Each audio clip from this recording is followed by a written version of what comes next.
கூட்டணிக்கு டெல்லி தேடி செல்லும் நிலையில் அதிமுக இருப்பதாகவும் எடப்பாடி பழனிசாமியை பாஜக கிள்ளுக்கிரையாக பயன்படுத்துவது கவலைக்குரியது என்றும் விசிக தலைவர் திருமாவளவன் விமர்சித்தார். சென்னை அசோக் நகரில் உள்ள விசிக தலைமை அலுவலகத்தில் செய்தியாளர்களை சந்தித்த திருமாவளவன் இவ்வாறு விமர்சித்தார். அதிமுக டெல்லியில் போய் காத்திருப்பது உள்ளபடியே சங்கடத்தை தருகிற ஒன்றாகத்தான் விடுதலை சிறுத்தைகள் கட்சி பார்க்கிறது.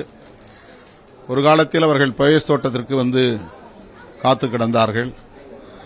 எப்போது சந்திக்க நேரம் கிடைக்கும் என்று காத்து கிடந்தார்கள்.